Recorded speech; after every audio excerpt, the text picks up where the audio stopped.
Hello. चलो भाई आ जाओ, नेक्स्ट लेक्चर देख लेते हैं हम लोगों का एसिड बेस थ्योरी। ठीक है, तो आज हम लोग बेसिकली जो पढ़ने वाले हैं वो है एसिड बेस थ्योरी। ठीक, तो एसिड बेस थ्योरी में देखो मैंने तुम्हें फिजिकल में भी थर्मोडायनेमिक्स में बता रखा है। तीन एसिड बेस थ्योरी है, Arrhenius concept, Bronsted Lowry, Lewis. तीनों को यहाँ पे थोड़ा सा पढ़ेंगे, देन उसके बाद एसिड बेस पे हम लोग डायरेक्टली डिस्कस करेंगे। तो जो फर्स्ट अपना कॉन्सेप्ट है, उस फर्स्ट कॉन्सेप्ट का क्या नाम है बेटा? Arrhenius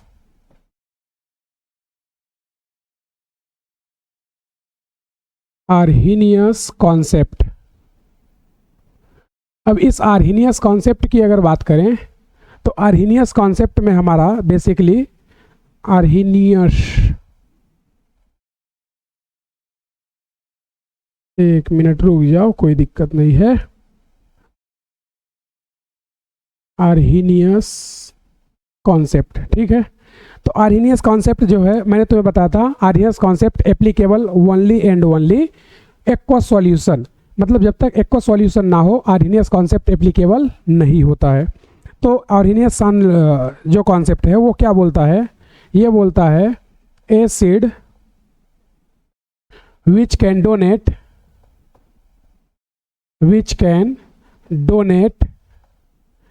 H plus ion in aqueous solution. और बेस क्या होता है बेटा? तो बेस को बोल सकते हैं which can donate OH minus ion in aqueous solution. तो यहाँ पर दो इंपॉर्टेंट बातें। पहली बात क्या बताओ? OH माइनस जो डोनेट करेगा एक्वस सॉल्यूशन में वो एसिड होगा, जो H प्लस डोनेट करेगा वो बेस होगा। मैंने बताया था H प्लस को ही हम लोग क्या बोलते हैं? Hydronium ion. Hydronium ion. और इसको क्या बोलते हैं बताओ? Hydroxide ion. Hydroxide ion, clear है? ये हाइड्रोनियम आयन है और ये हाइड्रोक्साइड आयन है। लेकिन ये दोनों ही बातें कहाँ एप्लीकेबल होती हैं बताओ? दोनों ही बातें एक्वस सॉल्यूशन में एप्लीकेबल होती हैं। आर्हेनियस बोलता है कि अगर H प्लस एक्वस में डोनेट करता है तो एसिड होगा, OH डोनेट करेगा तो वो बेस होगा। ये बात सभी को क्लियर है क्या बताओ? अरे बोलो भाई, क्या ये बात सभी को क्लियर है? चलो, तो ये आर्हेनियस का कॉन्सेप्ट है। अब इसी में हम लोग दो सेकेंड कॉन्सेप्ट देखेंगे, वो है अपना क्या?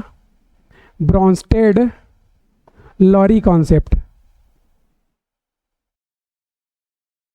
ब्रॉन्स्टेड लॉरी कॉन्सेप्ट, इस पे मेनली हमें बात करना है। तो ब्रॉन्स्टेड लॉरी कॉन्सेप्ट की अगर हम लोग बात करें तो सिंपल सा बताओ, इसमें एसिड बेस क्या डेफिनेशन क्या दिया गया था? बोलो भाई, तुम ही लोगों से पूछ रहे हैं। एसिड बेस, एसिड ये क्या बोलता है? Proton donor. क्या बोलता है? Proton donor. Proton donor. Proton donor यानी कि H प्लस जो डोनेट करेगा वो क्या होगा? एसिड। और बेस क्या होता है बेटे? बेस की अगर बात करें तो बेस क्या होता है? Proton acceptor. प्रोटॉन एक्सेप्टर, ये क्या होगा? बेस होगा। प्रोटॉन एक्सेप्टर, ये क्या होगा? बेस होगा। ये बात क्लियर है क्या सभी को? तो ब्रॉन्स्टेड लॉरी एक्वस सॉल्यूशन की जरूरत नहीं है, सीधा वो बोलता है प्रोटॉन डोनर एसिड होगा और प्रोटॉन एक्सेप्टर बेस होगा। अब H प्लस को प्रोटॉन क्यों बोलते हैं? तो चलो इसके पीछे का कॉन्सेप्ट मैंने तुम्हें बताया था, लेकिन फिर भी जान लो। ये 1H1, ये क्या है? Atomic number. ये क्या है? Atomic mass. तो ये बताओ, अगर इसमें से एक इलेक्ट्रॉन तुम रिमूव कर दो, एक इलेक्ट्रॉन अगर रिमूव करोगे तो ये क्या बनेगा?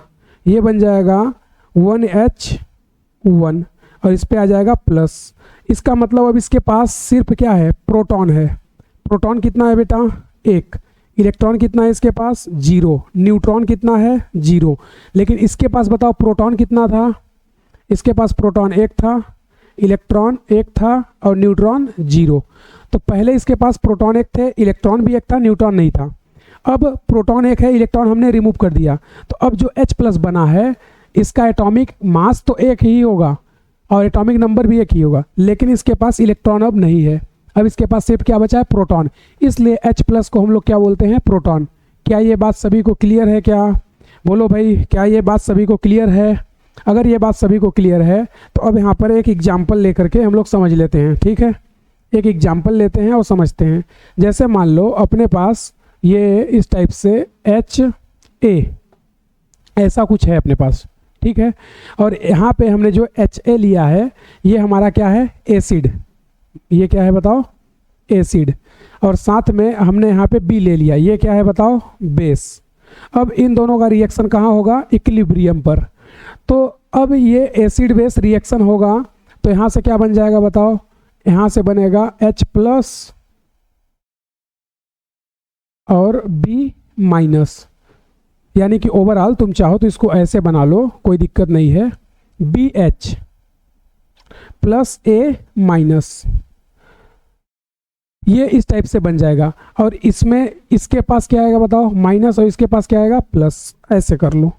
तो अगर ये एसिड है तो इसका ये क्या बनेगा, कॉन्जुगेट बेस।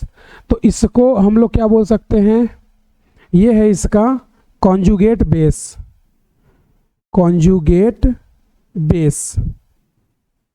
और ये इसके साथ रिएक्ट किया है तो ये क्या हो गया इसका, ये हो गया कॉन्जुगेट एसिड।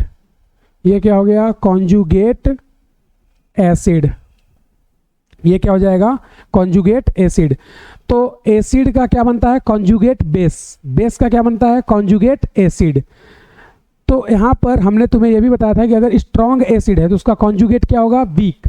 और अगर वीक एसिड है तो उसका कॉन्जुगेट क्या होगा, स्ट्रॉन्ग। मतलब इधर पे जो भी लोगे ना उसका अपोजिट बनता है। एसिड लोगे तो कॉन्जुगेट बेस होगा, स्ट्रॉन्ग लोगे तो कॉन्जुगेट वीक होगा, वीक लोगे तो स्ट्रॉन्ग होगा। तो ये ब्रॉन्स्टेड लॉरी जो है बताता है।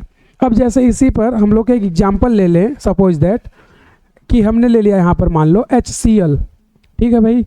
अब इस HCl की रिएक्शन किससे करा लेते हैं, वाटर से। तो इसके पास लोन पेयर है। अब ये रिएक्शन इक्विलिब्रियम पे अपनी चलेगी, ठीक है भाई। तो वाटर अपना लोन पेयर किसको देगा, इसके H प्लस को। तो यहाँ से क्या बन जाएगा, हाइड्रोनियम आयन H3O प्लस, साथ में क्या बन जाएगा, Cl माइनस। तो ये एसिड है तो वाटर बताओ यहाँ पे क्या रिएक्ट करेगा, बेस के जैसा, यानी कि वाटर बिहेव लाइक बेस। तो अब एसिड का ये क्या बन जाएगा, कॉन्जुगेट बेस, कॉन्जुगेट बेस। और ये क्या बन जाएगा, ये बन जाएगा कॉन्जुगेट एसिड। ये क्या बन जाएगा, कॉन्जुगेट एसिड। यानी कि अब ये क्या एक्सेप्ट करेगा, प्रोटॉन, और ये क्या डोनेट करेगा, प्रोटॉन। अभी एसिड था तो ये H प्लस दिया और ये H प्लस एक्सेप्ट किया, तो ये एक्सेप्ट किया तो बेस हो गया, ये डोनेट किया तो एसिड हो गया। जैसे ही रिएक्शन होगी अब उल्टा हो जाएगा, मतलब जो एक्सेप्ट कर रहा था अब वो डोनेट करेगा। मतलब ये एसिड है ना, लिखो देखो ना क्या लिखा है, कॉन्जुगेट एसिड। तो अब ये H प्लस देगा और ये H प्लस एक्सेप्ट करेगा, तो वापस से फिर यही बन जाएगा।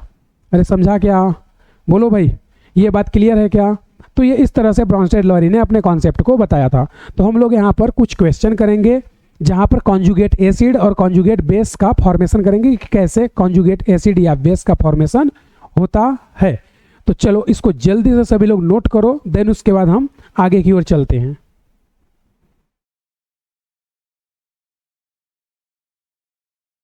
एक दो एग्जाम्पल और ले लें, क्या बताओ? चलो अच्छा आ जाओ, एक एग्जाम्पल और ले लेते हैं यहाँ पर। सपोज दैट ये पहला एग्जाम्पल है, अपन ने अगला ले लिया HNO3 नाइट्रिक एसिड। तो ये क्या होगा, एसिड। और इसकी रिएक्शन वाटर से चाहो तो करा दो या फिर चाहो तो अमोनिया से करा लो। अब इसकी रिएक्शन अगर वाटर से कराओगे तो ये क्या होगा, बेस। और अब ये लोग रिएक्ट करके क्या देंगे तुम्हें, ये रिएक्ट करेगा तो अपना H प्लस इससे ले लेगा, तो ये क्या बन जाएगा, H3O पॉजिटिव, और साथ में क्या बन जाएगा, NO3 माइनस। तो अब ये क्या हो गया, ये हो गया इसका कॉन्जुगेट एसिड। और ये क्या बन जाएगा बताओ, कॉन्जुगेट बेस। ये क्या बन जाएगा, कॉन्जुगेट बेस। तो ऐसे बहुत सारे एग्जाम्पल हैं, हम लोग अब कुछ क्वेश्चन की प्रैक्टिस करेंगे। तो सिंपल सा तुम्हें क्या करना है, H प्लस ऐड करना है बेस में, तो तुम्हारा कॉन्जुगेट एसिड बनेगा। पहले कॉन्जुगेट एसिड बनाना सीखेंगे, देन उसके बाद एक कॉन्जुगेट बेस बनाना सीखेंगे। जल्दी से नोट करो इसको और आगे चलते हैं। 1 2 3 4 5, चलो भाई आ जाओ। नेक्स्ट टॉपिक या क्वेश्चन डाल सकते हो, draw the conjugate base of the following compound. तो अब देखते हैं कैसा क्वेश्चन आता है या क्या हमें ज़रूरत है, फिर उसके बाद डायरेक्ट एसिड बेस के क्वेश्चन करेंगे। पहले मैं तुम्हें 5-7 कॉन्सेप्ट बताऊंगा, देन उसके बाद हम लोग क्वेश्चन को करना स्टार्ट कर देंगे।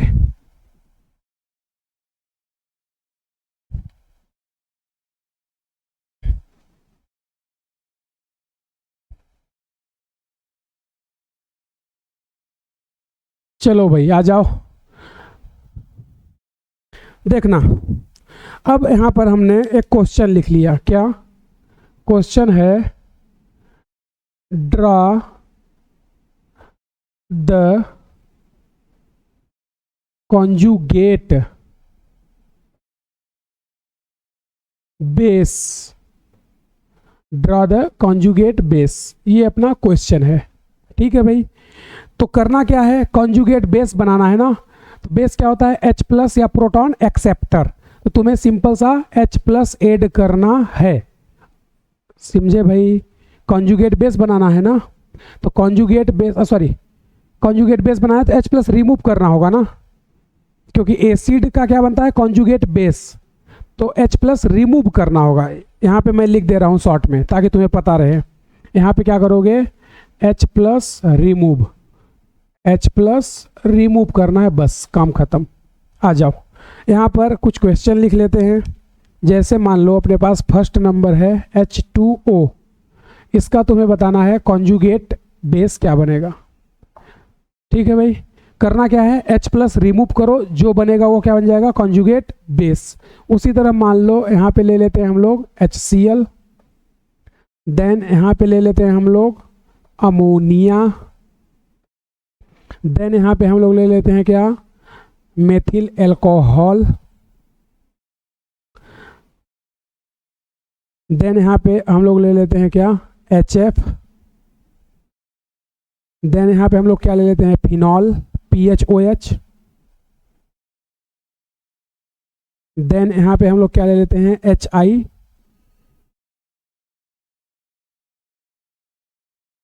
देन यहाँ पे हम लोग क्या ले लेते हैं? और बताओ क्या ले लें? COH ले लें क्या? ले लो, एसिटिक एसिड ले लो, कोई दिक्कत नहीं है। CH3COOH,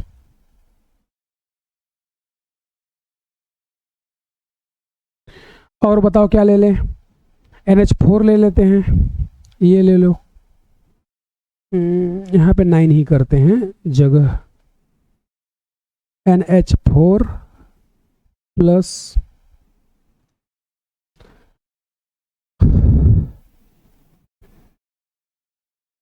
अगला 10th नंबर ले लो HS-, अगला 11th ले लो H2SO4, अगला 12th ले लो HCO3-, अगला 13th ले लो, और क्या ले ले बताओ, बोलो भाई, और क्या ले ले? चलो तो 12 ही कर लेते हैं, कोई दिक्कत नहीं है। चलो, करना क्या है? कॉन्जुगेट बेस बनाना है, मतलब H+ रिमूव करो। तो H+ रिमूव करने पे जो तुम्हें मिलेगा वही उसका क्या होगा? Conjugate base. बोलो भाई, क्लियर है क्या? आ जाओ। तो अब देखना, यहाँ से H+ रिमूव करो, माइनस करो, हटाओ, तो क्या बनेगा? OH-, तो ये हो गया उसका कॉन्जुगेट बेस। यहाँ से H+ हटाओ तो क्या बन जाएगा? Cl-। यहाँ से H+ हटाओ तो क्या बन जाएगा? NH2-। करना कुछ नहीं है, बस H+ को रिमूव करते जाओ आप लोग। यहाँ से क्या बन जाएगा? CH3O-। यहाँ पे क्या बन जाएगा? F-। यहाँ पे क्या बन जाएगा? Phenoxide ion PHO-। यहाँ पे क्या बन जाएगा? I-। यहाँ पे क्या बन जाएगा? Acetate ion. H+ हटाते जाओ और कंपाउंड को बनाते जाओ। अब यहाँ पर H+ हटाओगे तो न्यूट्रल बनेगा ना, ध्यान रखना। यहाँ पर कोई चार्ज नहीं लगेगा, क्यों? क्योंकि H प्लस चला गया तो NH3 न्यूट्रल हो गया। यहाँ पर अब S देखो, यहाँ से S पे पहले से ही एक माइनस था, H प्लस जाएगा तो एक माइनस और आ जाएगा, तो दो माइनस हो जाएंगे ना। H प्लस को हटाओगे तो एक माइनस पहले से था, एक और आएगा। उसी तरह यहाँ से जाओगे तो क्या बनेगा, HSO4 माइनस। यहाँ से एक पहले से ही माइनस है और एक H प्लस के जाने से और आ गया, समझा क्या? तो इस तरह से तुम्हें क्या बनाना है, कॉन्जुगेट बेस। इसी तरह अगर मैं तुम्हें बोलूँ कि कॉन्जुगेट एसिड बनाओ तो क्या ड्रॉ कर पाओगे क्या तुम लोग? बोलो भाई। चलो, तो अगर ड्रॉ कर लोगे तो फिर मैं यहाँ पर क्वेश्चन ले लेता हूँ। क्या? यहाँ पर क्वेश्चन ले लेते हैं, draw the conjugate acid. Draw the conjugate acid. Question, draw the conjugate acid. तो इसका मतलब तुम क्या समझोगे बताओ? इसका मतलब कि H प्लस ऐड कर लो, H प्लस ऐड करना है भाई तुम्हें। तो H प्लस ऐड करोगे तो जो भी बनेगा वो तुम्हें बनाना है। तो एग्जाम्पल जैसे मान लो मैंने फर्स्ट ले लिया यहाँ पर NH3 अमोनिया, इसमें H प्लस ऐड करो और क्या बनेगा वो तुम्हें बनाना है। ठीक है भाई। इसी में मान लो तुम वाटर ले लो, H2O पॉजिटिव, सॉरी H2O सिर्फ। थर्ड नंबर मान लो तुम यहाँ पे क्या ले लो, S-2, इस तरह से। फोर्थ नंबर जैसे तुम यहाँ पे ले सकते हो HCO3 -2, नहीं -1, HCO3 माइनस का 1। फिफ्थ तुम F माइनस ले लो, 6 तुम यहाँ पे फिनॉक्साइड आयन ले लो, यानी PHO माइनस।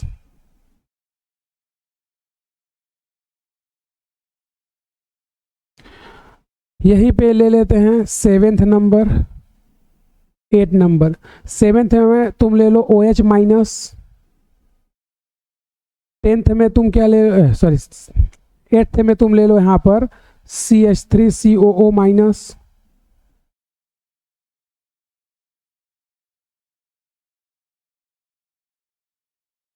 नाइन्थ में तुम यहीं पे ले लो Br माइनस। 10th में ले लो तुम SO4 -2। ठीक है भाई। तो ये तुम ले सकते हो, कोई दिक्कत नहीं है। एक दो और ले लो, ये लो 11th नंबर, एल्कोहल ले लो CH3OH। करना तुम्हें कुछ नहीं है, करना एक ही काम है, क्या? सिंपल सा H प्लस ऐड करो, कॉन्जुगेट एसिड बन जाएगा। तो चलो आ जाओ कर लेते हैं। ये बताओ इसमें H प्लस ऐड करोगे, प्लस H प्लस, तो H प्लस ऐड करोगे तो इसके पास लोन पेयर है, ये लोन पेयर अपना इसको देगा, तो क्या बन जाएगा बताओ, NH4 प्लस। उसी तरह इसमें H प्लस ऐड करो तो ये अपना लोन पेयर इसको देगा, तो क्या बन जाएगा, H3O प्लस। इसमें H प्लस दो तो देखो एक प्लस और एक माइनस न्यूट्रल होगा, तो एक माइनस बच जाएगा, तो क्या बनेगा, HS माइनस। उसी तरह यहाँ पे A प्लस, तो ये प्लस ये माइनस न्यूट्रल होगा, तो क्या बन जाएगा, H2CO3 कार्बोनिक एसिड। यहाँ पे H प्लस, ये प्लस ये माइनस न्यूट्रल करेंगे, क्या बन जाएगा, HF। ये H प्लस एक माइनस न्यूट्रल करेगा, क्या बन जाएगा, फिनॉल PHOH। इसका नाम फिनॉल है भाई, किसी को डाउट नहीं होना चाहिए कि सर ये क्या आ गया। इसमें आ जाओ, इसको H प्लस दोगे तो ये अपना लोन पे इसको देगा, तो H प्लस और ये माइनस क्या बन जाएगा, न्यूट्रल, तो बन जाएगा वाटर। इसमें H प्लस दोगे तो क्या बन जाएगा, एसिटिक एसिड।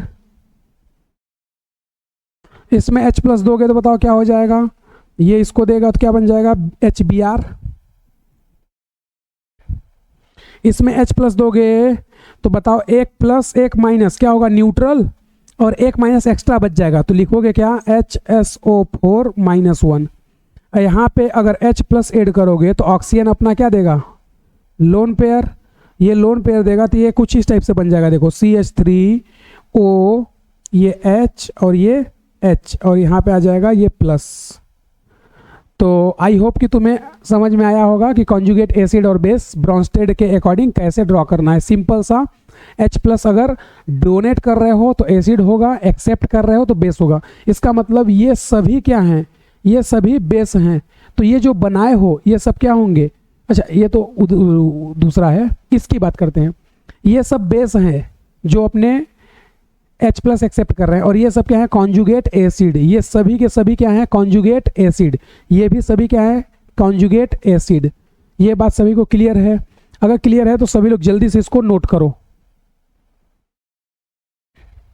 फिर उसके बाद लुईस एसिड बेस में आ जाते हैं, थोड़ा सा वो भी है। देन उसके बाद हम लोग क्वेश्चन पे चालू कर देंगे प्रैक्टिस। चलो रब कर दे भाई, आ जाओ। और 3rd नंबर हेडिंग लगा लो, लुईस एसिड बेस थ्योरी। तो 2 कॉन्सेप्ट हो गया अपना, पहला आर्हीनियस, दूसरा ब्रॉन्स्टेड लॉरी।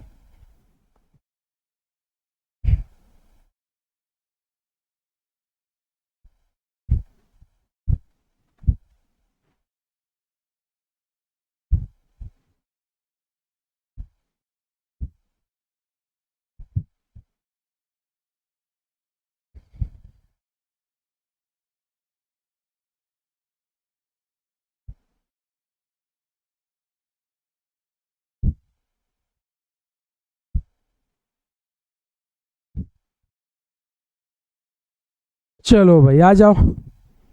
अब हम लोग नेक्स्ट कॉन्सेप्ट क्या देख रहे हैं, 3rd नंबर लुईस थ्योरी। तो जो 3rd अपना कॉन्सेप्ट है वो क्या है, लुईस थ्योरी या लुईस कॉन्सेप्ट। तो लुईस थ्योरी में सिंपल सा एक ही बात है, acid lone pair acceptor, lone pair acceptor, lone pair acceptor, और base lone pair donor. Base क्या होगा, लोन पेयर डोनर। बस इतनी सी बात।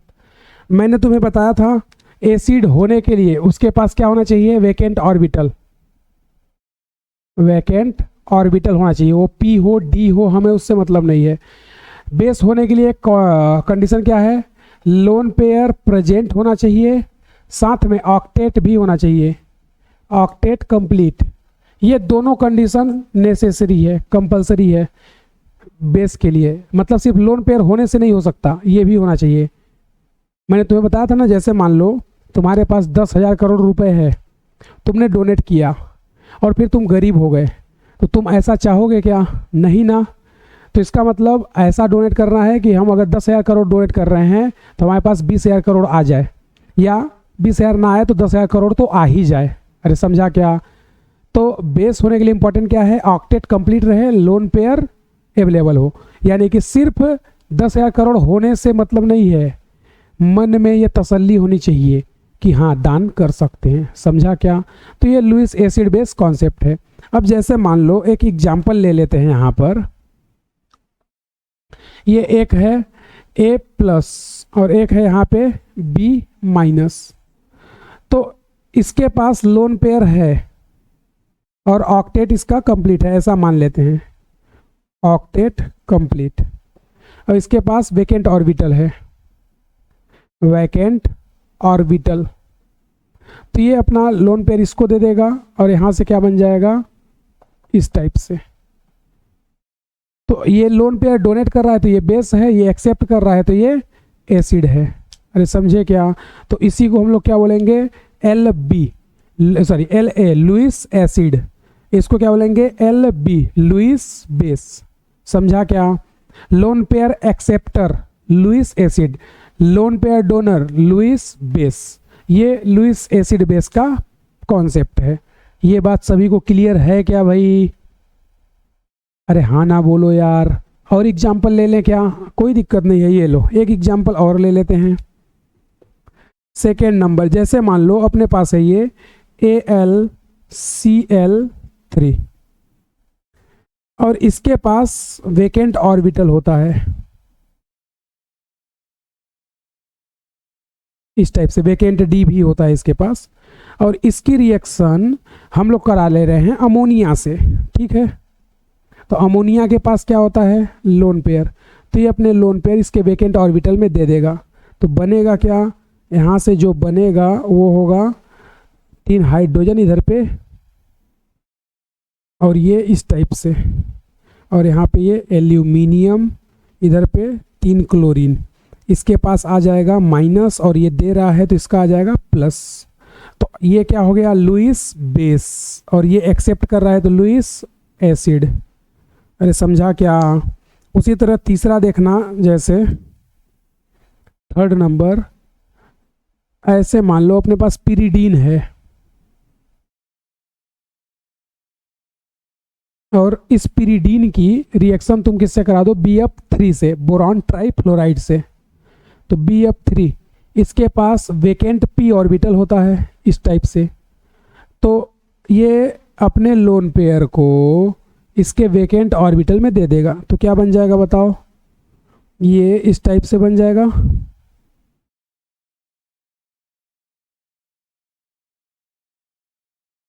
अच्छा, नाइट्रोजन को कहीं पे रखो उससे कोई फर्क नहीं पड़ता, बात एक ही है, ऐसे घुमा दिया गया है, ठीक है। और यहाँ से ये बोरॉन, ये F, ये F और ये F, ये ले रहा है तो माइनस और ये डोनेट कर रहा है तो प्लस।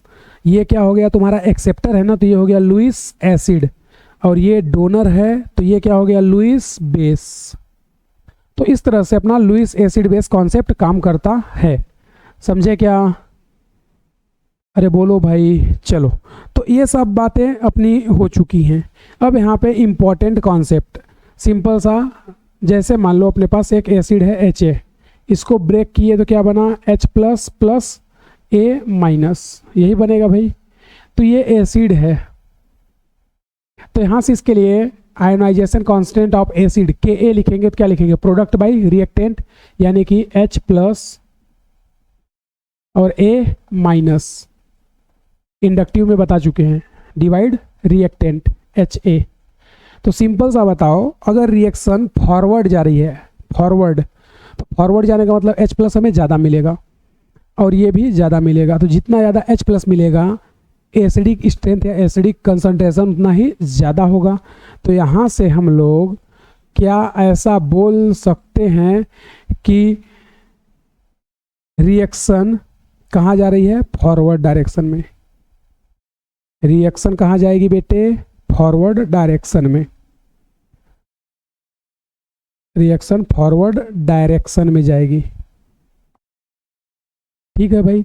रिएक्शन फॉरवर्ड में जाएगी तो यहाँ से होगा क्या, रिएक्शन फॉरवर्ड जाएगी तो यहाँ पे बोलेंगे will be more acidic strength, will be more acidic strength. तो यहाँ से कॉन्सेप्ट क्या आया, acidic strength Ka directly proportional acidic strength, Ka directly proportional acidic strength, short में इसको AS मतलब आशीष सर, समझे क्या। तो ये बताओ, हमें ये भी पता है ना कि PK और Ka इनवर्स होते हैं, तो यहाँ से बोल सकते हो क्या, PK इनवर्सली प्रोपोर्शनल 1/Ka। तो यहाँ से ये भी तो हम लोग बोल सकते हैं एसिडिक स्ट्रेंथ या PKa inversely proportional acidic strength AS मतलब एसिडिक स्ट्रेंथ। तो ये हम लोग इंडक्टिव में भी पढ़ चुके थे। तो Ka directly proportional acidic strength, जितना ज़्यादा H प्लस होगा, या ये बोले अपना कॉन्जुगेट बेस जितना ज़्यादा स्टेबल होगा, एसिडिक स्ट्रेंथ उतना ही ज़्यादा होगी। मतलब सिंपल सा, जब भी तुम्हें एसिडिक स्ट्रेंथ पूछे तुम क्या करोगे, एक लाइन में H प्लस वहाँ से रिमूव कर लो। H प्लस जैसे ही रिमूव करोगे, जो बनेगा कॉन्जुगेट उसको स्टेबल करना है। अब यहाँ पे कॉन्जुगेट बताओ क्या बना है, A माइनस, यानी कि कॉन्जुगेट कैसा होगा, एनायन। तो एनायन को स्टेबल करने, निगेटिव को स्टेबल करने कौन आता है, निगेटिव, चाहे वो -I हो या -M हो या -H हो, कोई भी माइनस हो वो माइनस को स्टेबल करेगा, और ये जितना ज़्यादा स्टेबल होगा अपना एसिड उतना ही ज़्यादा स्ट्रांग होगा। क्या ये बात सभी को क्लियर हो रही है? अगर क्लियर है तो इसको नोट करो, और उसके बाद यहाँ पर केस पढ़ते हैं 5-7, फिर उसके बाद चलते हैं आगे। ठीक है भाई, चलो जल्दी से इसको नोट करो, उसके बाद हम लोग आगे चलते हैं। 1 2 3 4 5, आ जाओ आगे की ओर चलते हैं। अब इसको रब करते हैं और केस स्टडी करते हैं। 4-5 केस हैं, उसके बाद पूरा एसिड की ऑर्डर एक साथ निपटा लेंगे, और उसी के साथ फिर बेसिक, और फिर लास्ट में SIP और SIR।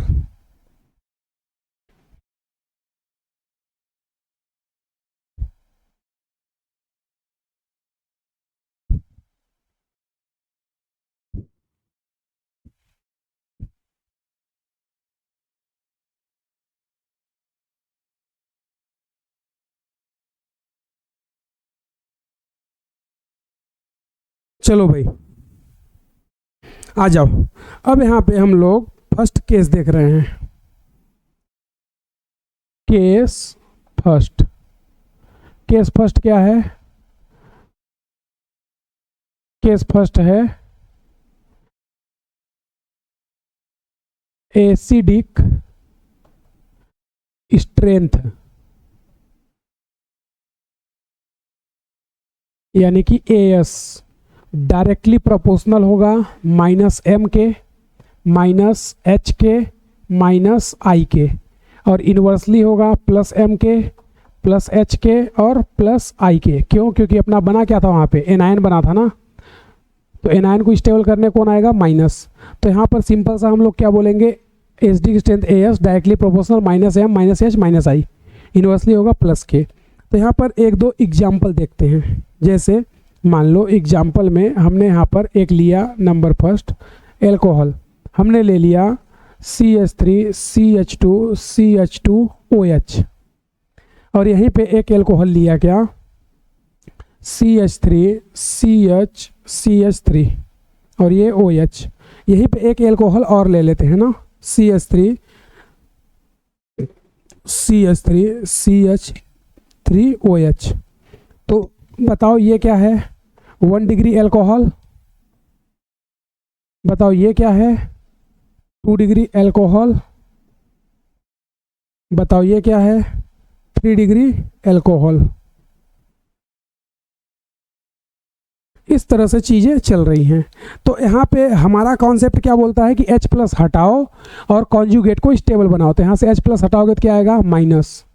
यहाँ से H+ हटाओ तो यहाँ पे क्या आएगा? माइनस। यहाँ से H+ हटाओ तो क्या आएगा? माइनस। तो यहाँ से बनेगा क्या? कॉन्जुगेट। यहाँ से कॉन्जुगेट सिंपल सा बना लो और देख लो स्टेबिलिटी। हमेशा एक ही कॉन्सेप्ट, H+ हटाओ कॉन्जुगेट बनाओ। तो ये C और यहाँ पे ये O-, ये बन जाएगा, ये C और ये O-, ये C और C, ये लो, और ये हो गया O-। अब तुम देखोगे तो यहाँ पर ये क्या लगाएंगे? +i, यानी कि यहाँ पे क्या लग जाएगा? इन तीनों का +i। यहाँ पे क्या लगेगा? यहाँ भी +i, और यहाँ भी क्या लगेगा? +i। लेकिन तुम देख रहे हो ये क्या है? ये 1 डिग्री है ना, ये 1 डिग्री। ये कैसा है? यहाँ पे ये 2 डिग्री है ना, ये कैसा है? 2 डिग्री, मतलब यहाँ पे +i ज़्यादा लगेगा। ये कैसा है? 3 डिग्री, और 3 डिग्री है तो यहाँ पे +i और ज़्यादा। भाई यहाँ से भी लगेगा +i, इधर से भी लगेगा, इधर से भी। इसमें केवल 2 साइड से, इसमें एक ही डायरेक्शन में लगेगा +i। तो +i इसको स्टेबल करेगा कि अनस्टेबल करेगा? अनस्टेबल करेगा ना। तो सबसे ज़्यादा अनस्टेबल कौन कर रहा है? 3 degree, then 2 degree, then 1 degree. तो एसिडिक स्ट्रेंथ का ऑर्डर क्या होगा? इसका उल्टा होगा। क्यों? क्योंकि ये सबसे ज़्यादा अनस्टेबल है, तो ये सबसे ज़्यादा क्या होगा? स्टेबल। तो ये सबसे ज़्यादा क्या होगा? एसिडिक। तो यहाँ पे ऑर्डर क्या आ जाएगा? 1 डिग्री एल्कोहल। अभी देखेंगे आगे और कॉन्सेप्ट। देन 2 डिग्री एल्कोहल, और सबसे कम कौन होगा? 3 डिग्री एल्कोहल। तो ये अपना पहला कॉन्सेप्ट है। क्या? Acidic strength directly proportional +m +h -m -h -i।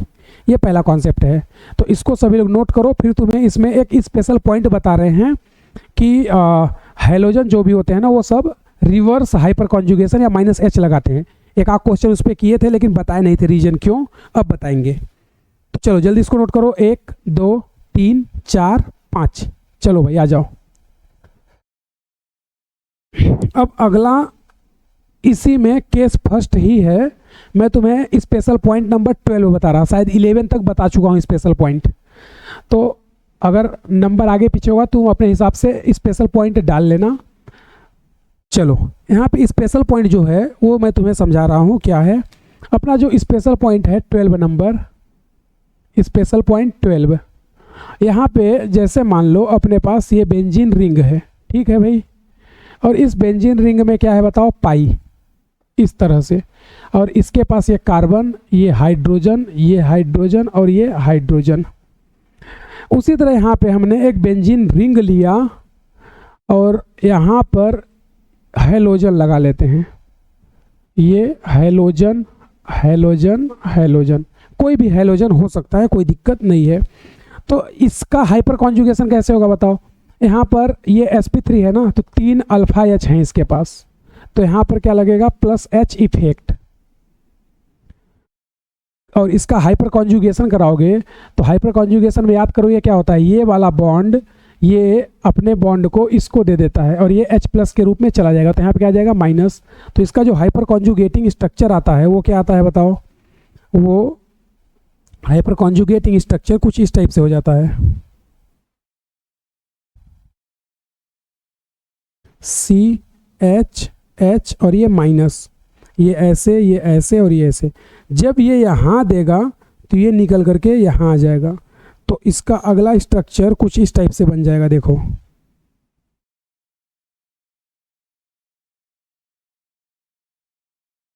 ये इसका हाइपर कॉन्जुगेटिंग स्ट्रक्चर है।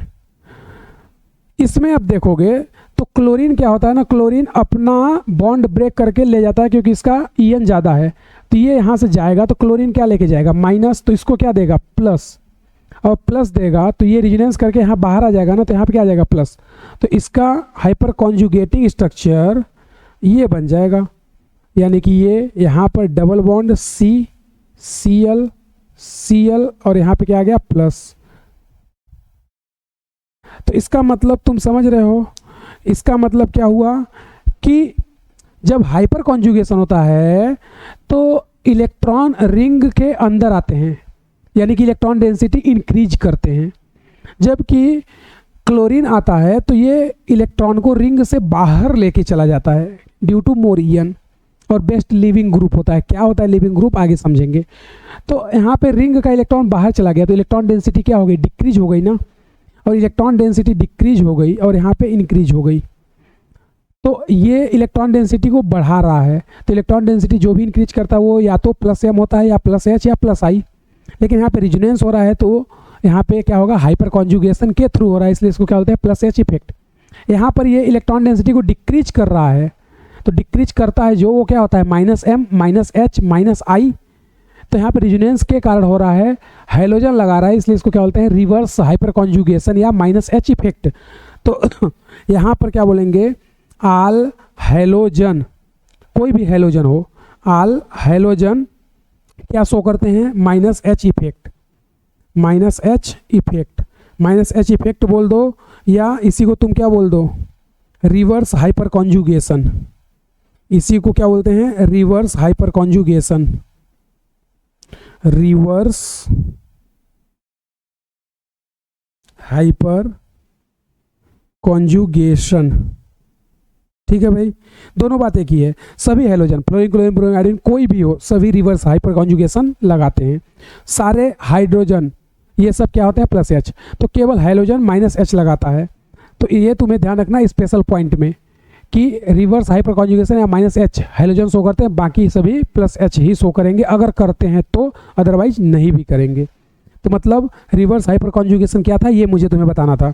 तो मैंने एक क्वेश्चन भी तुम्हें करवाया था स्टेबिलिटी ऑफ केटायन या एनायन में, वहाँ पर क्लोरीन का मैंने -H इफेक्ट लिया था। क्यों होता है इसका रीजन ये है। अरे समझा क्या तुम लोगों को, बोलो। चलो तो समझे, तो आगे चलते हैं, इसको मैं रब करता हूँ और नेक्स्ट अब हम लोग केस नंबर 2 पे चलते हैं। ठीक है, और केस नंबर 2 पे देखते हैं एसिडिक स्ट्रेंथ कैसे काम करता है। तो केस नंबर 2 अब रीड करेंगे। स्पेशल पॉइंट नंबर 12 को थोड़ा ध्यान रखना। स्पेशल पॉइंट 12 में सीधा सा लिख सकते हो ऑल हैलोजन्स हो रिवर्स हाइपर कॉन्जुगेशन या माइनस एच इफेक्ट। चलो भाई आ जाओ।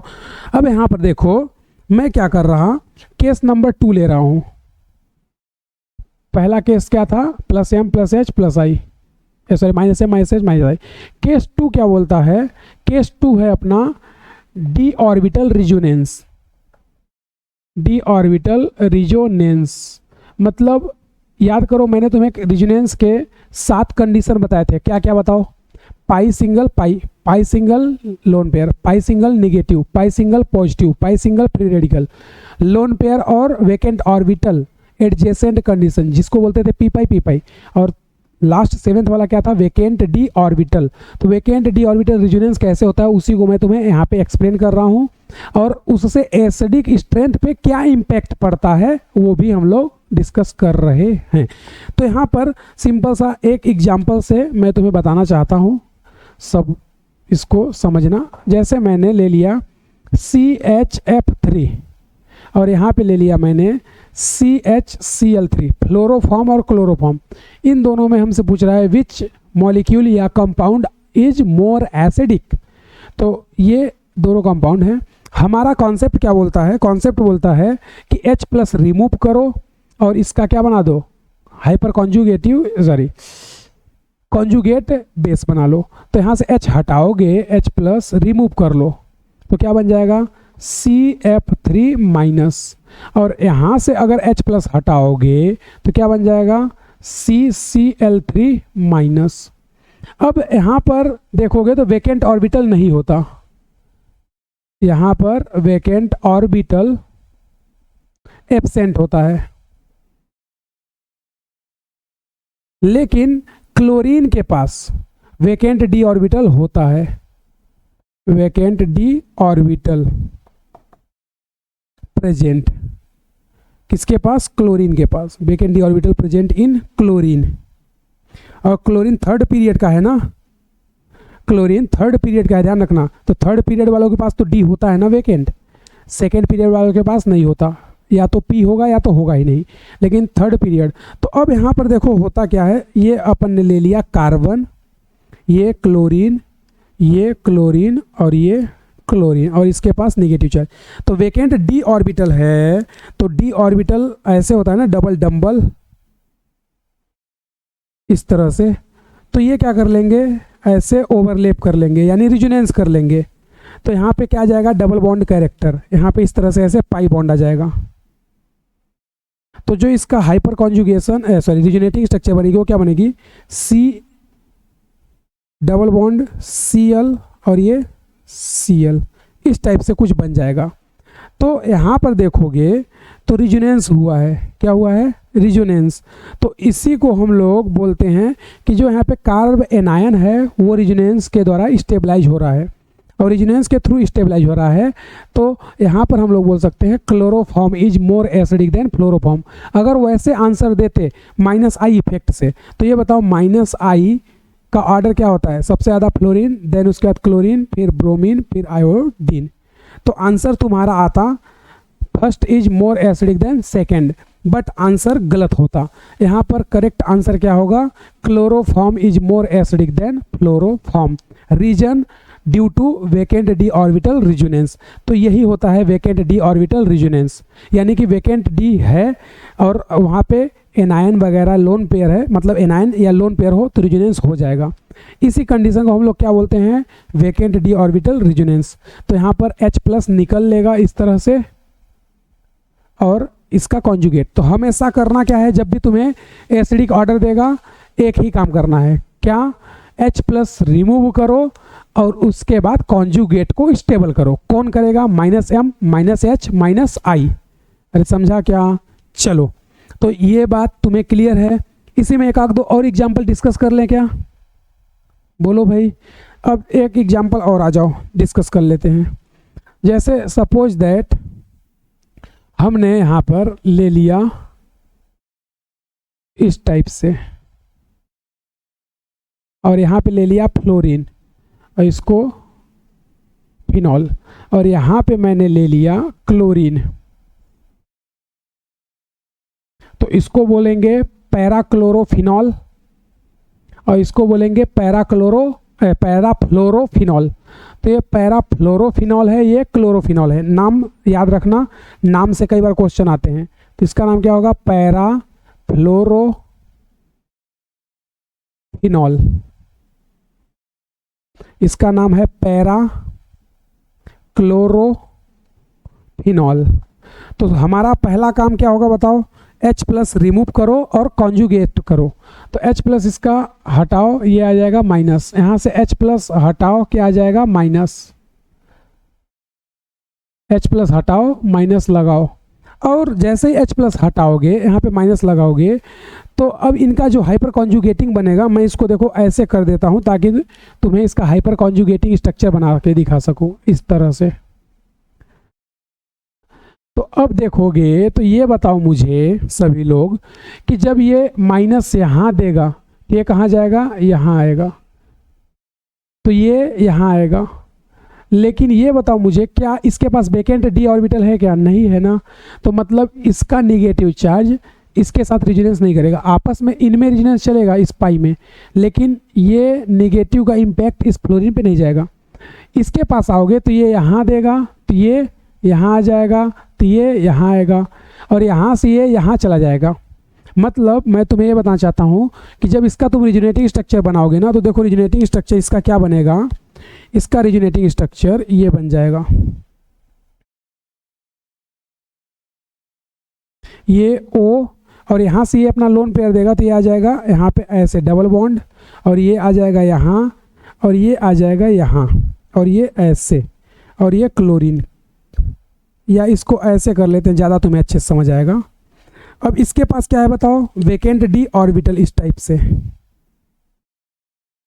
और ये इसके वैकेंट d ऑर्बिटल में क्या कर लेगा? ओवरलैपिंग, यानी यहाँ पे बेसिकली क्या बना लेगा? पाई बॉन्ड, और पाई बॉन्ड बना लेगा। तो मैं यहाँ से बोल सकता हूँ कि इसका निगेटिव चार्ज फाइनली क्लोरीन पर गया, रेजोनेंस किया। इसका निगेटिव चार्ज फ्लोरीन पे जा ही नहीं सकता, क्यों? क्योंकि इसके पास वैकेंट d ऑर्बिटल नहीं है। तो इसमें d रेजोनेंस हुआ है, इसमें नहीं हुआ है। तो हमारा काम क्या है? सिंपल सा एनायन को स्टेबल करना है। एनायन को स्टेबल करना है, तो यहाँ पर एनायन हमारा स्टेबल हो रहा है due to d orbital resonance. तो यहाँ से हम लोग बोल सकते हैं क्या? Parachlorophenol is more stable than पैराफ्लोरोफिनॉल।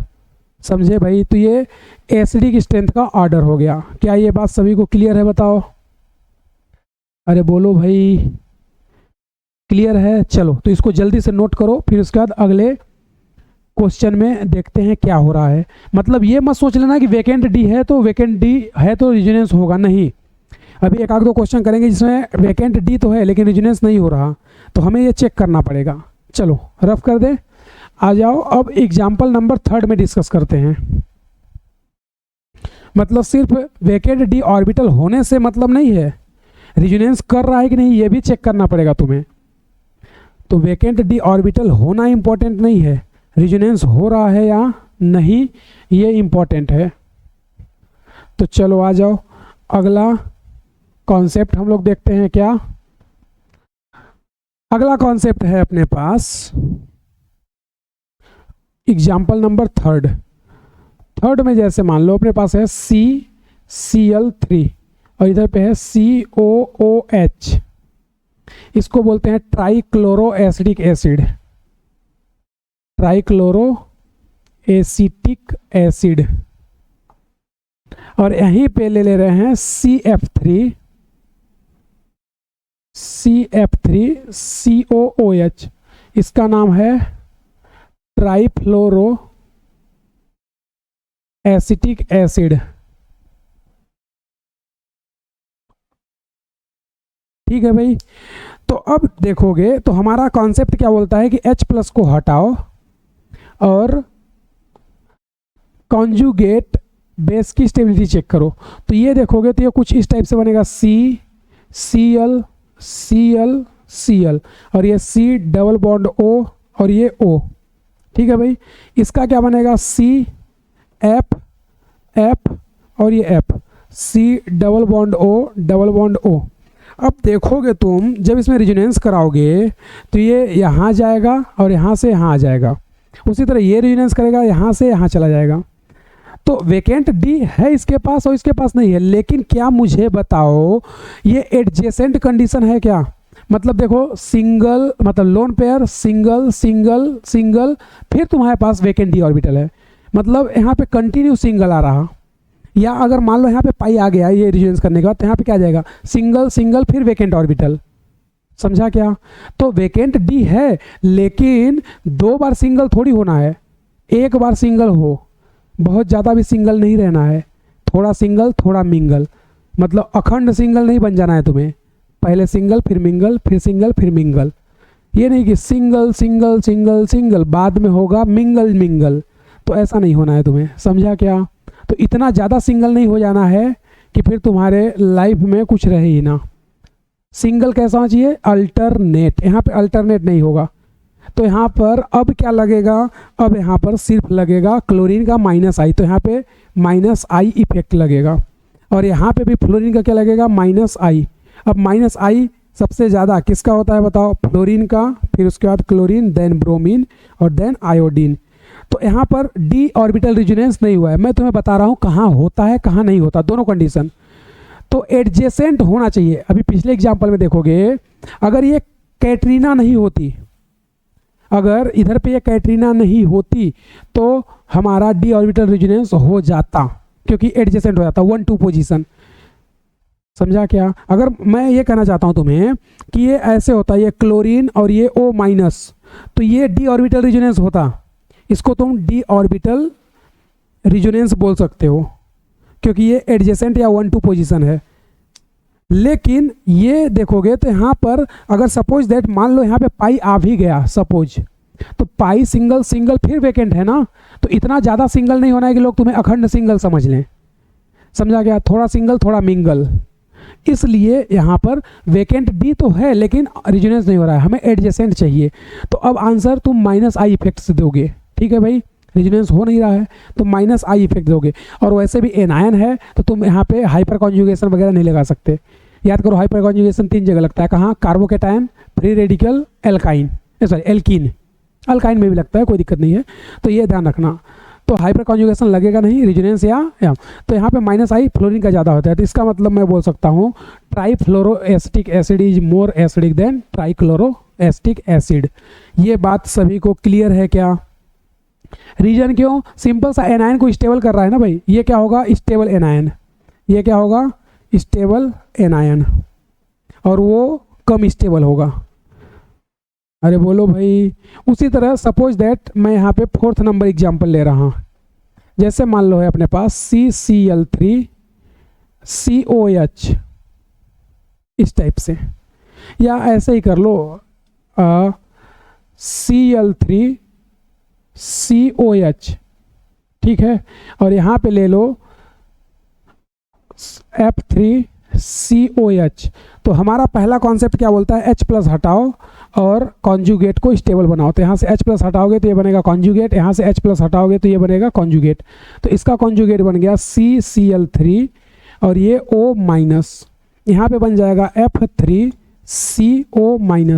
अभी भी तो कंडीशन सेम ही है ना। देखो, लोन पेयर सिंगल सिंगल फिर वेकेंट डी ऑर्बिटल, तो यहाँ भी डी ऑर्बिटल रेजोनेंस नहीं होगा। डी ऑर्बिटल रेजोनेंस होने की कंडीशन क्या है? एडजेसेंट 1-2 पोजीशन होनी चाहिए, सिंगल सिंगल सिंगल नहीं होना चाहिए। बहुत ज़्यादा सिंगल तुम्हें नहीं होना है, तनहा तनहा घूमने लगोगे। तो यहाँ पर फिर अब वेकेंट डी ऑर्बिटल रेजोनेंस नहीं होगा। वेकेंट डी ऑर्बिटल होने से मतलब नहीं है वेकेंट डी ऑर्बिटल रेजोनेंस हो रहा है या नहीं। मैंने बताया था ना, जैसे तुम्हारे पास 10,000 करोड़ रुपए है, ये इंपॉर्टेंट नहीं है। तुम्हारा इरादा नेक है या नहीं, तुम्हारा मन पवित्र है कि नहीं, तुम दान करना चाहते हो कि नहीं, पैसे होने से मतलब नहीं है। अरे समझे क्या? तो उसी तरह इसके पास वेकेंट डी ऑर्बिटल होना इंपॉर्टेंट नहीं है, क्या वो डी ऑर्बिटल रेजोनेंस कर रहा है या नहीं, ये इंपॉर्टेंट है। तो यहाँ पर डी ऑर्बिटल रेजोनेंस नहीं होगा, तो सिर्फ क्या लगेगा? -I effect. और यहाँ भी क्या लगेगा? -I। तो -I फ्लोरीन का ज़्यादा होता है, तो ये ज़्यादा एसिडिक होगा, यानी कि ये बोल सकते हो ज़्यादा स्टेबल है। अरे समझा क्या? बोलो भाई, क्या ये बात सभी को क्लियर हो रही है? बोलो। इसी तरह यहाँ पर एक एग्जाम्पल और डिस्कस करते हैं। 5th नंबर, जैसे मान लो अपने पास ये सल्फर और इधर ये सल्फर और यहाँ पे हाइड्रोजन, यहीं पे हमने क्या ले लिया, ऑक्सीजन। अच्छा, कुछ के मन में डाउट आ सकता है ऐसा कि सर ये हाइड्रोजन ही क्यों निकाल रहे हो, इधर भी तो हाइड्रोजन ही निकाल सकते हो। सिंपल सा, तुम निकाल लो, कोई दिक्कत नहीं है, लेकिन कॉन्सेप्ट क्या बोलता है, मोर इलेक्ट्रोनिगेटिव से ही हाइड्रोजन हटाना है ताकि वो जल्दी और ज़्यादा स्टेबल बने। बाकी हाइड्रोजन तुम कहीं से निकाल लो, कोई फर्क नहीं पड़ता, लेकिन हमें जल्दी और ज़्यादा स्टेबल एनायन बनाना है ना, तो फिर हमेशा हमेशा हमेशा H प्लस कहाँ से रिमूव करोगे, H plus remove on more electronegative element. समझा क्या? तो अब देखो, सल्फर के पास लोन पेयर होता है, बिल्कुल, और ऑक्सीजन के पास भी लोन पेयर होता है, कोई दिक्कत नहीं है। और यहाँ पे सल्फर के पास वेकेंट डी ऑर्बिटल होता है, याद करो, क्योंकि ये 3rd पीरियड एलिमेंट है, तो इसके पास वेकेंट डी ऑर्बिटल होगा इस टाइप से, इस तरह से, जबकि ऑक्सीजन के पास वेकेंट डी नहीं है। तो सोचो अगर ये यहाँ से निकल लिया H प्लस, तो यहाँ पे क्या आ जाएगा, माइनस, और ये माइनस एडजेसेंट पे है, तो यहाँ पे क्या कर लेगा, डी ऑर्बिटल रिजोनेंस, और यहाँ पे डी ऑर्बिटल अगर रिजोनेंस हो गया तो बताओ ये ज़्यादा एसिडिक होगा कि ये? सिंपल सा, एनाइन को स्टेबल करना है, मतलब बोल सकते हैं हम लोग क्या कि sulphur is more acidic then oxygen. यहाँ से ये निकलेगा H प्लस, तो यहाँ पर माइनस आएगा और ये रिजोनेंस नहीं कर सकता। क्यों नहीं कर सकता? क्योंकि यहाँ पर वेकेंट डी ऑर्बिटल नहीं है, तो यहाँ पर क्या लिख देंगे, नो रिजोनेंस। अरे समझा क्या? बोलो भाई, क्या ये बात सभी को क्लियर हो रही है किस तरह से हो रहा?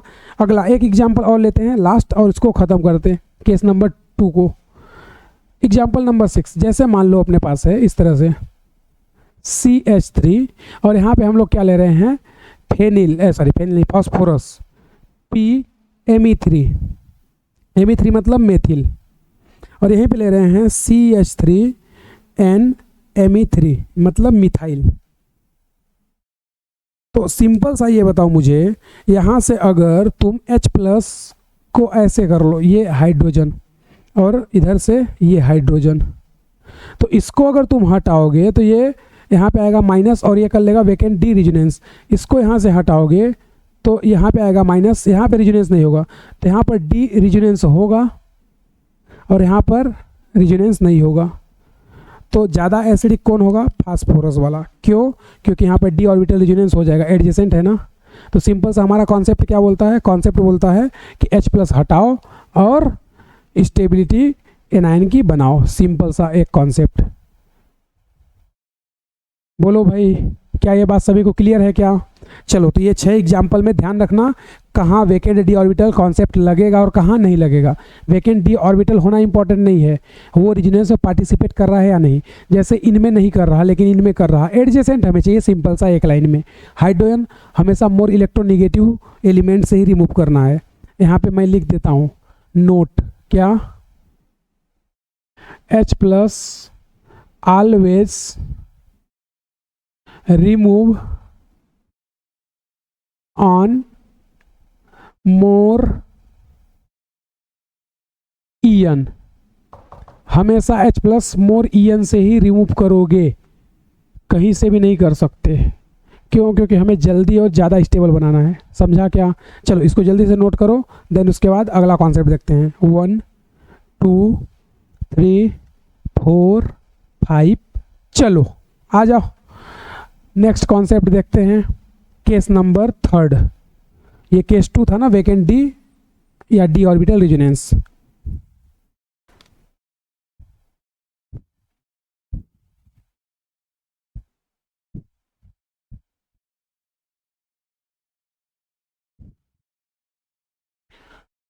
अब केस 3 की बात करते हैं हम लोग। तो केस 3 क्या होता है और कैसे होगा वो भी देखना।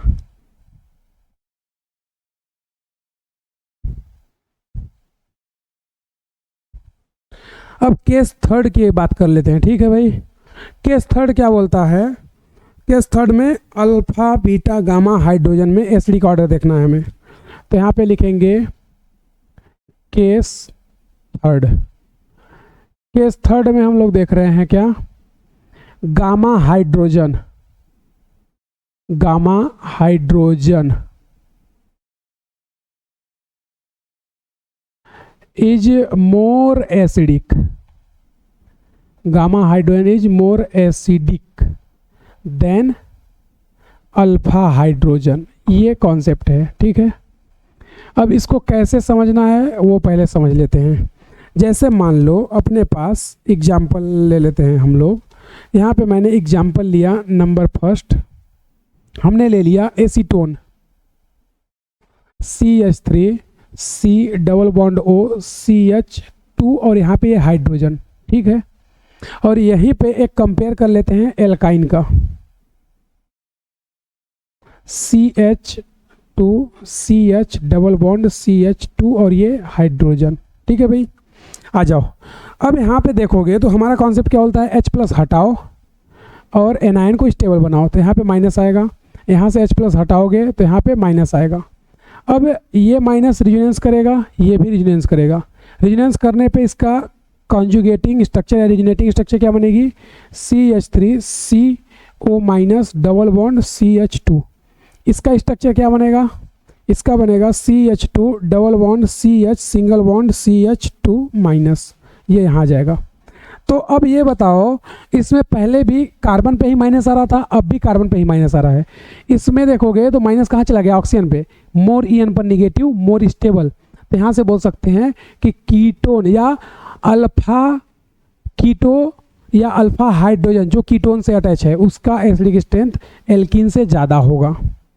अरे बोलो, ये बात समझे क्या?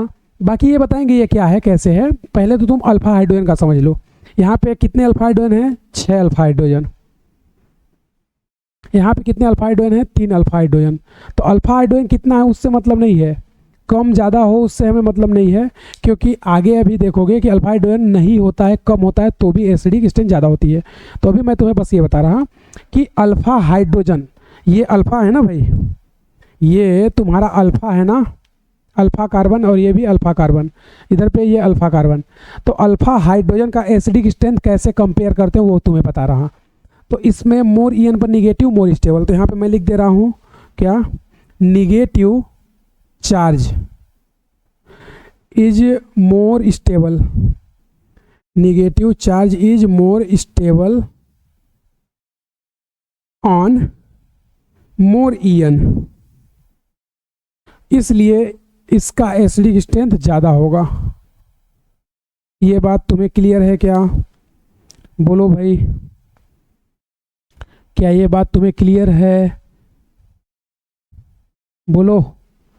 अगर ये बात क्लियर है तो अब तुम्हें मैं गामा का कॉन्सेप्ट बता रहा हूँ, ठीक है।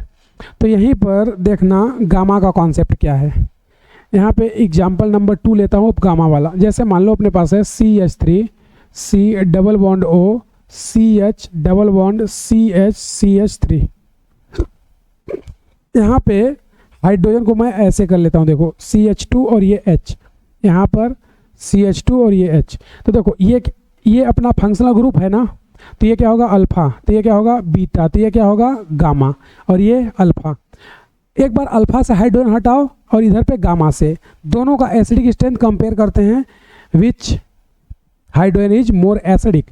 तो अगर यहाँ से रिमूव करोगे तो माइनस यहाँ आएगा और रिजोनेंस करके यहाँ चला जाएगा। अगर तुम यहाँ से हाइड्रोजन रिमूव करते हो तो माइनस यहाँ आएगा, ये यहाँ जाएगा, तो ये यहाँ जाएगा, तो फिर ये यहाँ से रिजोनेंस करेगा। मतलब ओवरऑल इसको अलग कलर से कर देते हैं ताकि तुम्हें पता चले कि ये कैसे हो रहा।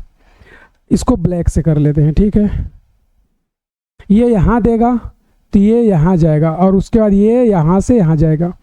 तो जब तुम इससे रिजोनेंस कराओगे ना तो ये वाले का रिजोनेटिंग स्ट्रक्चर देखो क्या बनेगा, बताओ। इसका रिजोनेटिंग स्ट्रक्चर बनेगा CH2 double bond CO minus और यहाँ पर CH double bond CH single bond CH3, ये बना। यानी जब अल्फा वाला हटाए तो तुम्हें 2 RS मिला, और अगर तुम गामा वाला हटाओगे तो पहले यहाँ पे जाएगा, फिर ये यहाँ पे जाएगा, तब ये यहाँ पे जाएगा। तो इस कंडीशन में कितना बनेगा, 3 RS। भाई एक बार यहाँ गया, एक बार ये गया और एक बार ये 3 बार गया ना, तो यहाँ पे 3 RS बनेगा। तो ओवरऑल ज़्यादा स्टेबल कौन होगा, 3 RS वाला या 2 RS वाला, 3 RS वाला। इसका मतलब मैं बोल सकता हूँ क्या, ये कॉन्सेप्ट कि gamma hydrogen is more acidic then alpha hydrogen. ये अपना कॉन्सेप्ट हो गया, ये इम्पॉर्टेंट है, ध्यान रखना। तो गामा हाइड्रोजन की एसिडिक स्ट्रेंथ अल्फा से ज़्यादा होगा, लेकिन ध्यान रखना कॉन्जुगेशन में होना चाहिए, समझे क्या। तो ये हो गया तुम्हारा कॉन्सेप्ट। अब यहाँ पर अगर हम लोग अगर बात करें तो यहाँ पर जो है ये तो तुम्हारा की पॉइंट हो गया इम्पॉर्टेंट, जो कि हमारा केस 3 का हेडिंग ही है कि gamma is more acidic then alpha hydrogen. क्यों है, क्योंकि इससे 2 RS बनते हैं और इससे 3 RS बनेगा। तो एक मैंने ब्लैक कलर से दिखाया, एक ब्लू रेड कलर से, कैसे रिजोनेंस हो रहा है। तो ये बात क्लियर है क्या सभी को। चलो तो इसको जल्दी से नोट करो, देन उसके बाद अगला कॉन्सेप्ट देखते हैं। इसी में कुछ और एग्जाम्पल भी करते हैं, ठीक है। तो ध्यान रखना गामा वाला ज़्यादा एसिडिक होगा तो तुम्हें गामा से हटाना है। इसको नोट करो, 1 2 3 4 5, आ जाओ।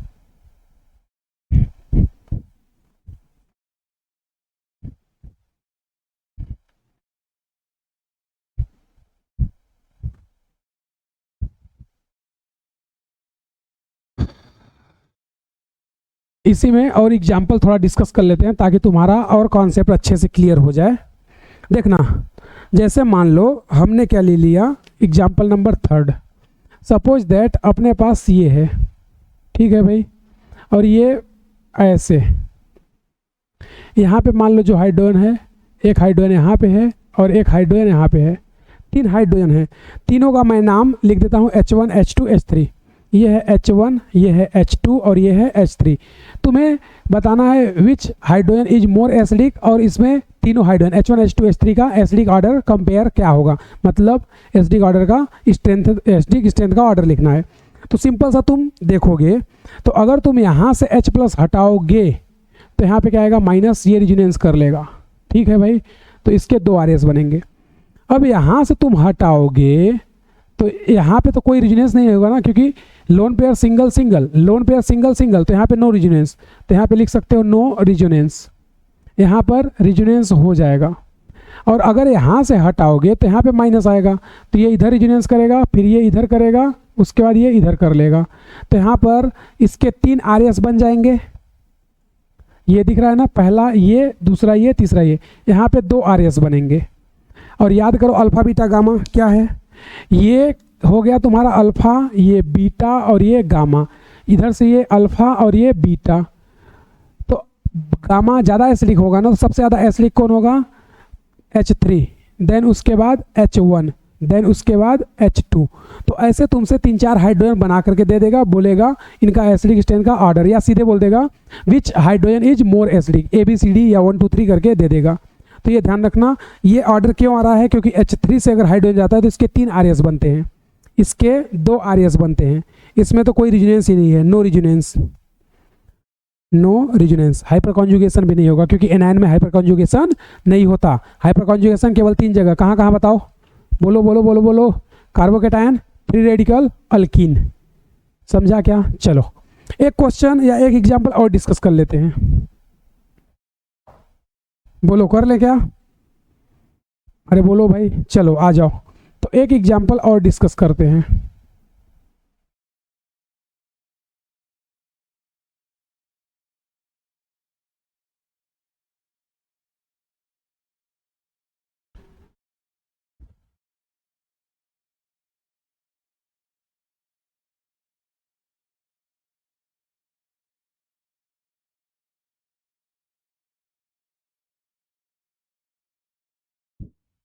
ठीक है भाई, अब यहाँ पे मैं क्या करता हूँ, इसका नाम H1 कर देता हूँ, इसको H2, या इसको H1 कर लो और ये H2। तुम्हें बताना है, अच्छा इसको ये कर लो, कीटोन। हाँ, ये H1H2 तुम्हें बताना है विच हाइड्रोजन इज मोर एसिडिक। तो सिंपल सा कॉन्सेप्ट क्या बोलता है, H प्लस को हटाओ, यहाँ पे एनायन लगाओ, तो ये यहाँ रेजोनेंस करेगा, तो ये यहाँ करेगा, तो ये यहाँ चला जाएगा। ये पहला रेजोनेंस है, ये वाला देख लो, ठीक है। और अगर सपोज दैट तुम इसको हटाते हो तो ये यहाँ आएगा, तो रेजोनेंस इसका यहाँ जाएगा, यहाँ से फिर ये इधर चला जाएगा, या ये इधर नहीं आ पाएगा, रेजोनेंस ये इधर नहीं जा पाएगा, ये यहाँ से इधर ही, मतलब मैं ये तुम्हें बताना चाहता हूँ कि इसका रेजोनेंस यहीं पे जाके ऐसे ख़त्म हो जाएगा, इधर नहीं जाएगा। बाकी ये आपस में रेजोनेंस कर रहे हैं, हमें उससे मतलब नहीं है, इसका रेजोनेंस यहाँ पे नहीं पहुँच रहा, समझे तुम। तो H1 का 3 RS बन रहा है, और वैसे भी देखोगे तो H1 यहाँ से यहाँ फिर यहाँ आया, ये यहाँ से इधर नहीं जा पा रहा। क्यों नहीं जा पाएगा, क्योंकि जैसे तुम यहाँ पे पाई दोगे, ये पाई यहाँ निकल लेगा ना, तो पाई सिंगल पाई, अब ये रेजोनेंस करके इधर नहीं जा सकता, ये इधर पे रेजोनेंस नहीं कर सकता। समझा क्या, क्यों नहीं कर सकता, क्योंकि जब यहाँ पे पाई तुम दे दिए तो ये पाई और ये पाई आपस में रेजोनेंस नहीं कर सकते ना। क्यों, क्योंकि याद करो, अगर ये रेजोनेंस करेगा तो इसका ऑक्टेट क्या हो जाएगा, इनकम्प्लीट, और ये कभी ऐसा नहीं चाहेगा कि ऐसा हो। मैं बना के दिखा देता हूँ तुम्हें, थोड़ा कन्फ्यूजन हो रहा है शायद, लगता है मुझे कि तुम समझ नहीं पा रहे हो, आ जाओ ऐसे समझना। ये देखो ऐसे है, ठीक, और इसने यहाँ पे रेजोनेंस किया, ठीक है भाई, ऐसे हो गया, और ये यहाँ पर ये ऐसे है और ये ऐसे। अभी मैंने ये वाला हाइड्रोजन हटाया, सेकेंड वाले का मैं तुम्हें बता रहा हूँ RS, सेकेंड वाले का कैसे बनेगा। तो जब ये ऐसे बनेगा तो ये इधर रेजोनेंस करेगा, ठीक है, लेकिन इसका रेजोनेंस कीटोन पे नहीं जाएगा। अगर तुम इसका रेजोनेंस इधर कराओगे तो ये यहाँ आएगा, और यहाँ आएगा तो देखो इसका रेजोनेटिंग स्ट्रक्चर कैसा बन जाएगा।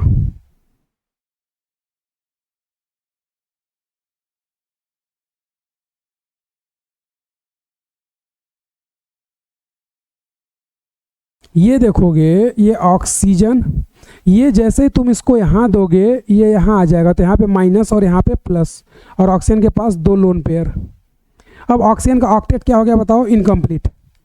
पहले ऑक्टेट क्या था, 2 लोन पेयर, अभी इसका ऑक्टेट कंप्लीट था, ऑक्टेट कंप्लीट। अब इसका क्या हो गया, इनकम्प्लीट, ऑक्टेट इनकम्प्लीट हो गया। और ऑक्टेट अगर इनकम्प्लीट हो गया तो ऐसा कभी रेजोनेंस होगा क्या, मतलब ये रेजोनेंस नहीं होगा, नो रेजोनेंस, नो रेजोनेंस, यानी ये ऐसा तुम नहीं बना सकते। तो इससे तुम ये बना सकते हो, ये वाला। तो ये बताओ, इससे जब निकालोगे, यानी कि मैं बोल सकता हूँ H1 is more acidic than H2। Reason क्या बताओगे, क्योंकि H1 का क्या बनेगा, 3 RS, और H2 का क्या बनेगा, 2 RS। तुम इधर रेजोनेंस करा लो, कोई दिक्कत नहीं है, तो वो तो ये ऑक्सीजन भी इधर रेजोनेंस कर सकता है ना इससे। मेरा क्वेश्चन ये है कि किस निगेटिव का इम्पैक्ट यहाँ कीटोन पे जा रहा। बाकी ये ऑक्सीजन इसके ऑक्सीजन के साथ रेजोनेंस करेगा, ये ऑक्सीजन इसके साथ करेगा, तो दोनों तो इक्वल ही हो गए ना भाई। ये यहाँ से इसके साथ करे, ये यहाँ से इसके साथ करे, चेंज क्या हुआ, कुछ नहीं ना। लेकिन इस ऑक्सीजन का रेजोनेंस यहाँ जाएगा, इसका रेजोनेंस नहीं जा पाएगा, और अगर इसका रेजोनेंस नहीं जा पाएगा तो फिर ये लेस एसिडिक होगा और 1 ज़्यादा। तो 1 क्यों होगा, क्योंकि उसके 3 RS बनेंगे, इसके 2 RS बनेंगे। क्या ये बात क्लियर है क्या तुम्हें, बोलो भाई। चलो, अगर ये बात क्लियर है तो सिंपल सा इसको नोट करो, और उसके बाद कुछ एग्जाम्पल और केस हम लोग और डिस्कस करते हैं। केस 4, चलो हो गया, आ जाओ रब कर देते हैं। केस 4, केस 4 में एक्टिव मेथिलीन का कॉन्सेप्ट तुम्हें बता रहा हूं।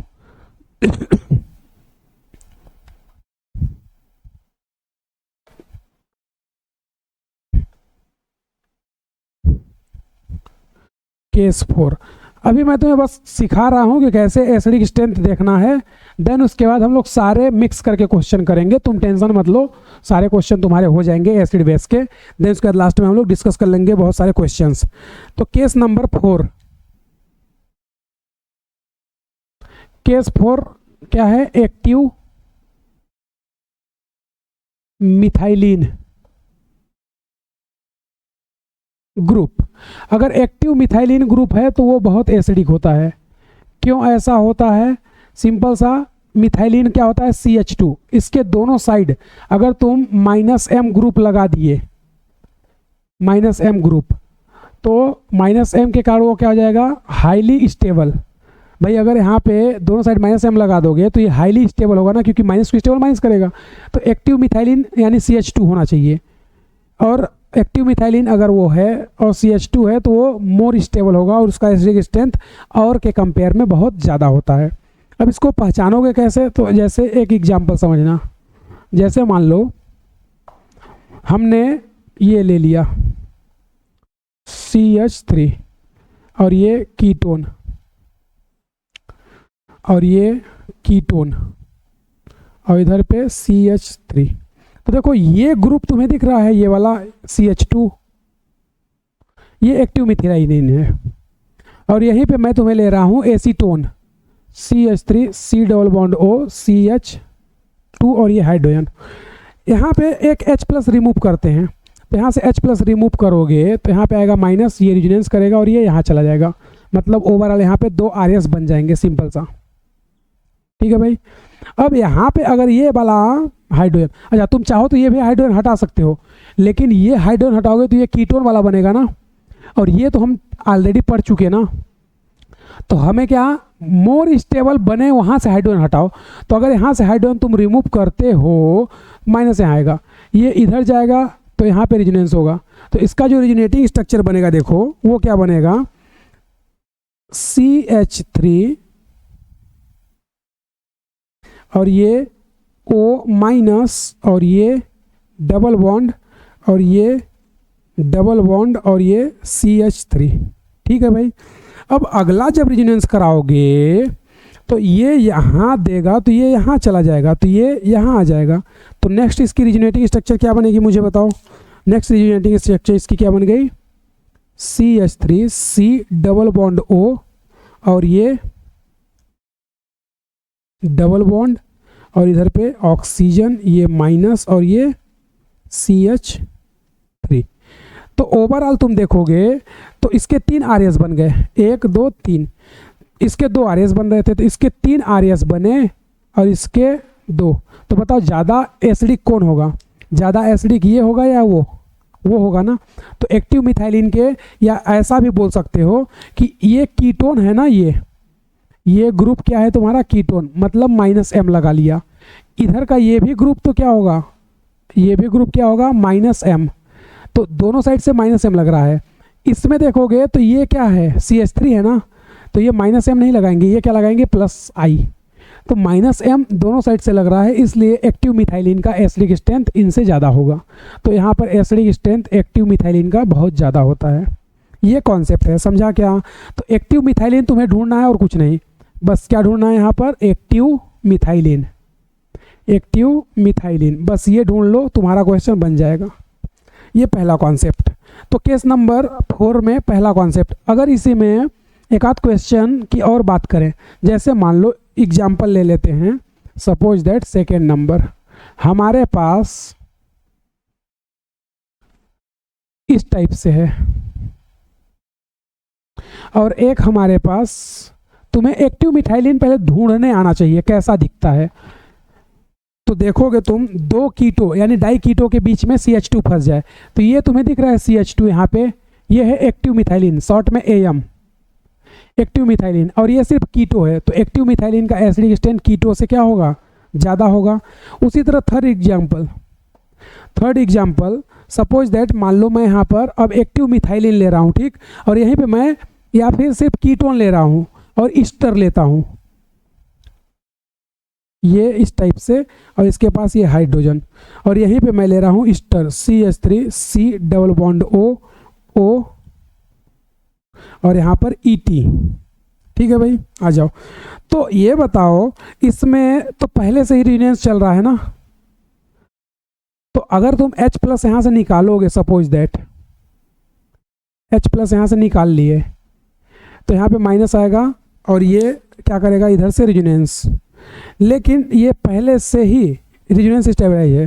तो यहाँ पे बोल सकते हैं कि ईस्टर पहले से ही रिजोनेंस स्टेबलाइज है, और जब पहले से ही वो स्टेबलाइज्ड है तो बताओ ये एक्टिव स्टेबलाइज या इसको ज़्यादा स्टेबल कर पाएगा क्या? नहीं ना। मतलब ये बोल सकते हो कि ईस्टर अपने आप में ही मस्त रहता है, इसके बाहर से कोई मतलब नहीं है। ईस्टर अपना मस्त है, मस्त मौला आदमी है, इसको कोई मतलब नहीं, इसके आपस में ही रिजोनेंस चल रहे हैं, तो ये बाहर वालों से ज़्यादा मतलब नहीं रखेगा। लेकिन इसमें पहले कुछ नहीं चल रहा था, जैसे ही तुमने इसको हटाया यहाँ पे क्या हो गया? रिजोनेंस। तो यहाँ पर ये ज़्यादा स्टेबल होगा, ये मोर स्टेबल। क्यों होगा मोर स्टेबल बताओ? क्योंकि यहाँ पे पहले कुछ नहीं था, यहाँ पे पहले से ही रिजोनेंस हो रहा है, लेकिन रिजोनेंस वो ऑक्सीजन के साथ हो रहा है, इस हाइड्रोजन के साथ नहीं हो रहा है। और इस हाइड्रोजन के साथ अगर होता भी है तो रिजोनेंस पहले ही चल रही है, तो वो ज़्यादा एक्टिव स्टेबल या एक्टिव रिजोनेंस नहीं कर पाएगा, और एक्टिव रिजोनेंस नहीं कर पाएगा तो ये इसको कम स्टेबल करेगा। और यहाँ पर ऐसा बोल सकते हैं कि यहाँ पे जो इसका -m है ना, ये ऑलमोस्ट क्या होता है? निग्लेजिबल, निग्लिजिबल होता है। -m इसका निग्लिजिबल होता है। क्यों निग्लिजिबल होता है? क्योंकि ये आपस में ही रिजोनेंस में मस्त है, इसके माइनस को स्टेबलाइज नहीं कर रहा है, और हमें तो H+ निकलने के बाद स्टेबल करना है ना, इसलिए यहाँ पे हम लोग ऐसा बोलते हैं कि ये आपस में रिजोनेंस स्टेबलाइज नहीं होता, इसलिए ज़्यादा स्टेबल होता है, क्योंकि यहाँ पे -m से रिजोनेंस हो जाता है। यहाँ पे पहले से ही रिजोनेंस चल रहा है, तो यहाँ पे इसका -m क्या हो जाता है? निग्लेजिबल, क्योंकि ये मस्त मौला आदमी है, अपने में ही मस्त है, तो इसके माइनस को स्टेबल ही नहीं करेगा, तो ऐसी स्ट्रेंथ की क्या हो जाएगी? कम हो जाएगी। समझा क्या? तो ये सारा कॉन्सेप्ट किसका चल रहा है? एसिडिक स्ट्रेंथ का।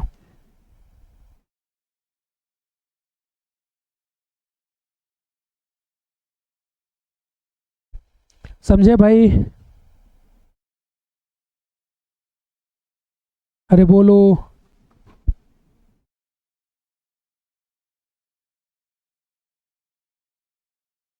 चलो, तो यहाँ तक का कॉन्सेप्ट अपना हो जाता है, बाकी क्वेश्चन हम लोग और प्रैक्टिस करेंगे,